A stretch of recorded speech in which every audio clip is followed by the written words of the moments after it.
पहली बार जैसे उनको देखा था तो ऐसे लगा था कि कोई ऐसी खास बात है जो अभी तक कोई ऐसे संत नहीं मिले थे, कोई ऐसे रसिक संत नहीं मिले थे।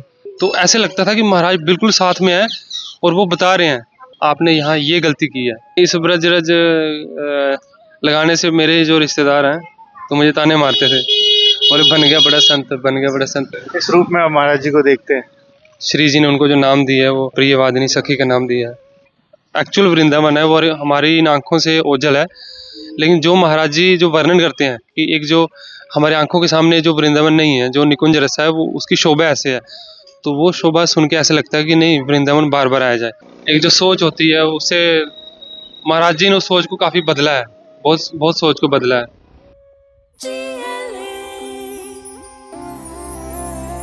जो लक्ष्य चुना था समझ आने लगा है, जो भविष्य बुना था नजर आने लगा है। जीएलए यूनिवर्सिटी, उच्च लक्ष्य की निश्चित प्राप्ति। लक्ष्य चाहे जॉब पाने का हो या जॉब देने का। राधा नाम रटे जोई तासे मेरो संग, राधा ही के चरण में मेरो रंग अभंग। राधे राधे, मैं हूँ सौरभ। वृंदावन में अनेकों अनेक भक्त आते हैं। जो एक बार इस भूमि पर आ जाता है वो राधा रानी का होकर रह जाता है। हमारे साथ एक भक्त हैं, इनसे बात करते हैं। राधे राधे। श्री हरिवंश। श्री हरिवंश प्रभु जी। क्या शुभ नाम है आपका? मेरा नाम गगन सिंह है और मैं जम्मू से हूँ। जम्मू से रहने वाले हैं, तो आप जम्मू में क्या कार्य करते थे? मैं फिलहाल देश की सेवा में हूँ। देश की सेवा में आप हैं, यहाँ पर वृंदावन की परिक्रमा लगा रहे हैं, तो कैसे कृपा हुई राधा रानी की? बस श्री जी कृपा हुई और वृंदावन में मैं पहली बार 2022 में आया था, 12 मई को। तो ऐसे कुछ सोचा नहीं था, सब श्री जी कृपा थी कि उन्होंने बुला लिया। कोई ऐसा कोई अच्छा काम तो था नहीं, कोई ऐसी कोई साधना थी नहीं, बस उन्होंने कृपा की और फिर वो तब से लगातार बुलाती रह रही। 2022 से यहाँ पर आप आए, श्री प्रेमानंद महाराज जी के परिकर से आप जुड़े हैं, तो कैसे महाराज जी से जुड़े? महाराज जी को पहली बार मैंने देखा था 2022 अक्टूबर में यूट्यूब पे। तो उसके बाद फिर 2023 मई में फिर मैं महाराज जी से पहली बार मिला था। एकांतिक दर्शन उनका किया था और सुबह जो उस टाइम दर्शन होते थे महाराज जी के, लगभग 2:30-3 बजे सुबह आते थे उस टाइम। तो तब महाराज जी का पहली बार दर्शन हुआ था, उनका सत्संग सुना। तो उसके बाद फिर ऐसे फिर जैसे जैसे छुट्टी मिलती थी तो मैं महाराज जी से मिलके फिर तभी घर जाता था। तो बस जब से महाराज जी को आप सुनना प्रारंभ किया है, महाराज जी के दर्शन करने शुरू हुए, क्या क्या बदल रहा है जीवन में? जी हाँ, बदलाव तो काफ़ी सारा आया है कि जैसे हम जो पहले वार्ता व्यर्थ होती थी, जैसे टाइम मिला तो यूट्यूब चला लिया, तो ये चीज़ों पे जो पहले टाइम वेस्ट होता था वो टाइम काफ़ी बचा। वो टाइम जो पहले बर्बाद होता था, नेट चलाने लग गए या यूट्यूब देखने लग गए, तो वो टाइम काफ़ी मैंने मतलब बचत करना शुरू किया उसके बाद में। आप सिर्फ राधा नाम करते हैं? नहीं, मैं तो कुछ नहीं करता, बस जितना राधा रानी कराती है उतना कर लेता हूँ। मैं तो ऐसा कुछ नहीं करता। देश की सेवा भी आप करते हैं, फिर समय कैसे निकाल पाते हैं राधा रानी के लिए, राधा नाम के लिए? बस श्री जी की कृपा से जो दिनचर्या में जो टाइम मिलता है, सुबह का थोड़ा सा टाइम और फिर शाम के टाइम जो थोड़ा सा टाइम मिलता है, तो बस उतना कर लेते हैं थोड़ी देर। महाराज जी के दर्शन आपने पहली बार किए थे, क्या भाव था मन में? 2023 में महाराज जी के पहले मैंने दर्शन किए थे। तो महाराज जी लगभग आए थे, मैं 12:30 लाइन में लग गया था। तो जो श्री राधा के निकुंज है, तो उनके पास ही जब महाराज जी आए थे तो लगभग 2:30 से 3:45 महाराज जी आए थे। तो जब पहली बार जैसे उनको देखा था तो ऐसे लगा था कि कोई ऐसी खास बात है जो अभी तक कोई ऐसे संत नहीं मिले थे, कोई ऐसे रसिक संत नहीं मिले थे।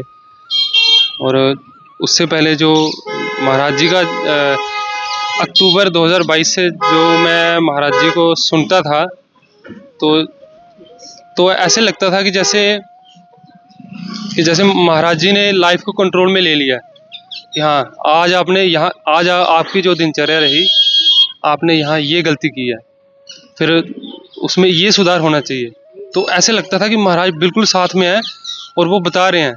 हालांकि मैं मतलब डे टू डे लाइफ में गलती पे गलती करता था, लेकिन महाराज जी जैसे उनका शाम को सत्संग सुनना, या अगले दिन सत्संग सुनना, तो सेम टॉपिक के ऊपर महाराज जी ये कमेंट करते थे कि अगर आप ऐसा करते तो ऐसा होता, आपके अंदर ये कमी थी, आप इस कमी को ऐसे सुधार सकते थे। तो उससे फिर काफ़ी चेंज हुआ। तो फिर मुझे विश्वास होने लगा कि महाराज जी जो हैं उन्होंने पूरा जो है लाइफ को कंट्रोल में ले लिया है।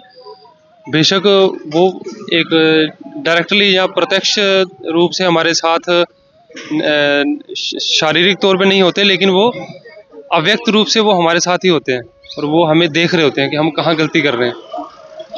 तो मैंने काफ़ी महसूस किया महाराज जी, क्योंकि महाराज जी ऐसा नहीं है कि महाराज जी हमारे साथ नहीं है, तो लेकिन एक जो होता है इनडायरेक्टली तौर पे वो हमारे साथ ही है और वो देख रहे हैं हमें, एक एक्टिविटी हमारी देख रहे हैं, हमें बताते हैं। वो सत्संग आज ये गलती हुई, उनका जो दूसरे दिन का सत्संग होगा तो वो बिल्कुल ऐसा होगा, वो बताएंगे कि आपने ये यहाँ गलती की है, इसको ऐसे सुधारना है।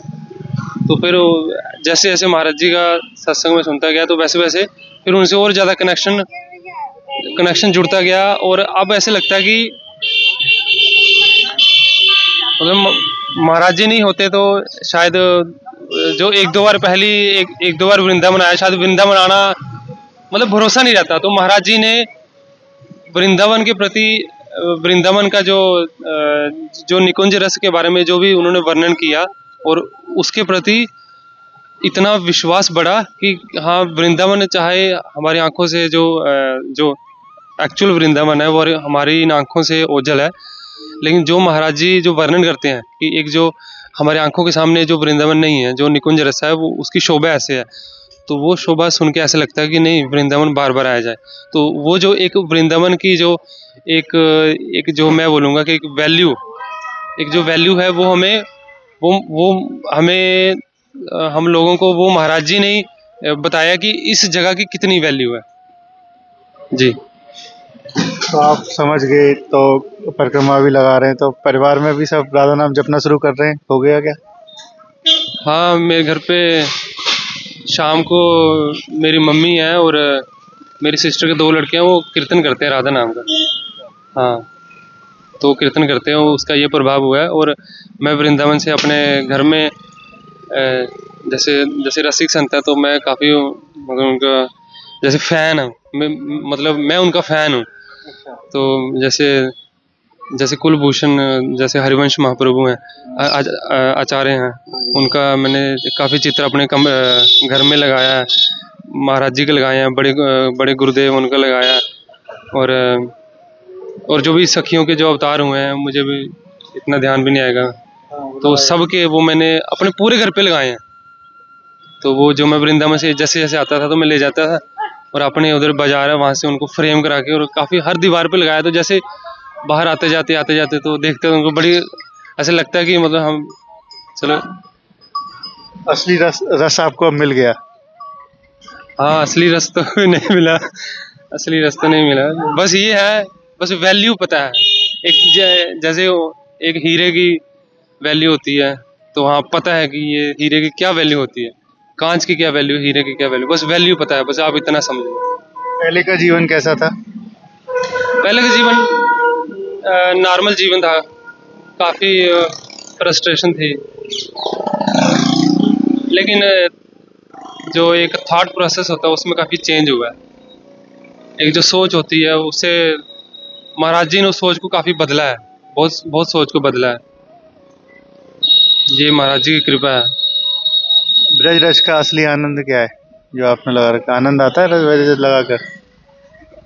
हाँ, आनंद तो मैं बोल नहीं सकता, लेकिन इस ब्रज रज लगाने से मेरे ही जो रिश्तेदार हैं तो मुझे ताने मारते थे, और बन गया बड़ा संत, बन गया बड़ा संत। तो मतलब काफ़ी ताने सुने इस रज, ये रज लगाने के बाद में।